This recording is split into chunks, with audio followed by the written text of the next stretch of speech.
Are you an average strength enjoyer, Tarnished? Are you annoyed that only filthy dexterity greaseballs get to have cool one-shot ashes of war like waterfowl dance? Well, look no further, my squared-jawed little pogchamp, because I have something right here that will make you howl in joy. I must have talked like 100 times already about the poise changes of patch 1.10, but as I've stated before, patch 1.10 is just the butthole that keeps on defecating. A never-ending stream of smelly, rotten feces in the form of completely absurd, game-breaking poop. And we're finding a different stinky nugget in each attribute. Today, we're blessed by the Barbaric Raw Ash of War, a strength-based Ash of War capable of dealing massive damage with a fast attack that you cannot trade with. And I will tell you exactly how to build the ultimate Unga Bunga, so you can go around honoring your ancestors and crack some Redditor skulls in your journeys through the lands between. First of all, you're going to need the Stone Club. It's a pure strength weapon, obtainable only as a drop from the enemy Battle Mage. You can find one in Liurnia, just before the boss Fogwall in Academy Crystal Cave. You can increase your item discovery by equipping the Silver Scarab Talisman, using the Silver Pickled Fowlfoot, or increasing your arcane stat. Once you've obtained your club, you're going to equip it with the Barbaric Raw Ash of War and make it heavy infused, so it can have an ace scaling in strength once it's plus 25. You'll need to equip the Raw Medallion, which you can obtain by beating the Stone Digger Troll in Limgrave, and the Highland Axe in your offhand, obtainable by this corpse in Stormvile Castle. Assuming that you are playing in meta level between 125 and 139, pour as many points as you can in Vigor and Strength, with a maximum of 60 Vigor and 69 Strength, because you are going to two-hand the Stone Club, and increasing Strength above 69 would be pointless, since two-handing a weapon increases your Strength stat by 50%. Once you're in battle, go ahead and use Barbaric Raw. Eat some exalted flesh if you have the chance, and press the R2 button to see the magic happen. Thanks to the hyper armor and poise changes in patch 1.10, not only you will tank anything less than a jumping R2 from an ultra greatsword, but you will deal a 3-hit true combo capable of dealing up to 1200 damage to a full bull goat opponent. And if you're feeling really evil, you can try charging the attack for even more devastating results.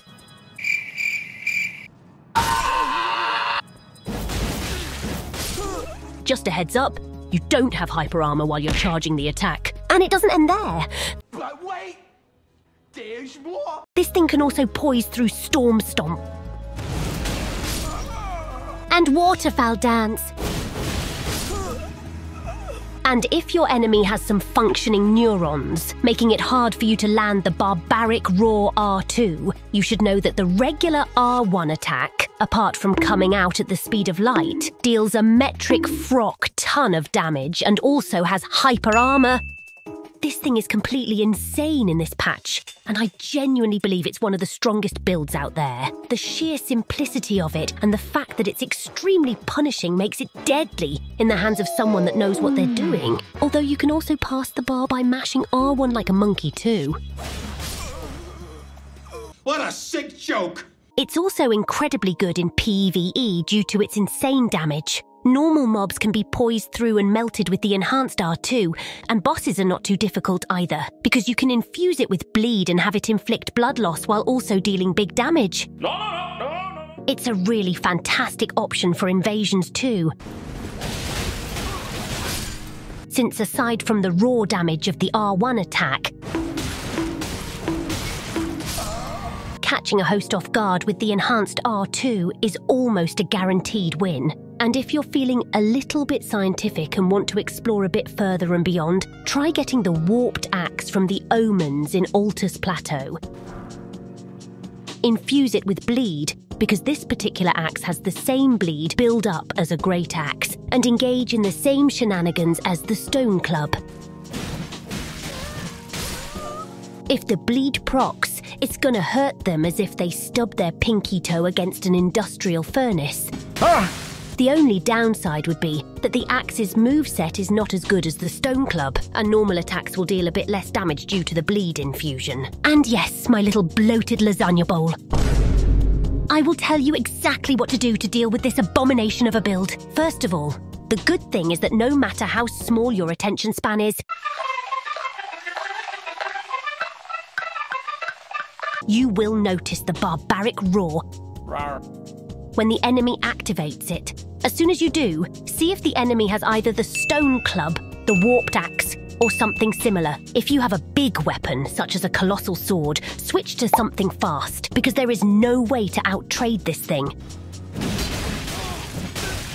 You're going to want to avoid trades and bait the R2, so you can punish it with something that has good range, like a halberd, for example. Also, the 3 swings from the enhanced R2 are parryable, so if you're feeling lucky, you might want to try and parry that bad boy. Just try not to fail, though, because if you miss that parry, it will really cost you.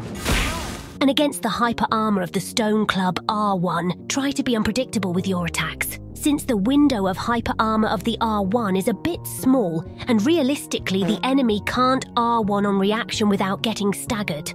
Or you can always succumb to your inner monker and embrace the Unga Bunga, so you can engage in an Unga Bunga battle to decide who's going to be dethroning G9 as the Ape King. Overall, with the right weapons, this Ash of War can be brutal. The fact that you can favourably trade almost on reaction against anything is a bit overtuned, since few other things can pull off such hyper armour and damage. I would not be surprised if this has some numbers tweaked in the next patch. Although by the looks of it, it's pretty clear that FromSoft doesn't know what the heck they're doing. So it's safe to say that this goofy R combo will stay. Is it a healthy addition to the game? I'd say that yes and no. Yes, because it's predictable and can only be optimised with a strength build. And no, because it's basically a Storm Stomp that can possibly one-shot you. But in the current state of the game, it's not strange to find really strong crap around the corner. So a reliable option for strength users, both for duels and invasions, is okay in my opinion. It's not impossible to beat or hard to react to, so I think we should just embrace it and enjoy the heck out of it. So rejoice, my little strength poggies. Let your roars cover the lands between and let Redditor's skulls be cracked. Your reign of terror has commenced. And that's pretty much it for now, Tarnished. If you enjoyed this video, feel free to leave a like, a comment, and share it with friends. Consider subscribing to Only Waifu for more videos like this. Until next time, Tarnished, I'll be watching you. Don't go to sleep too late.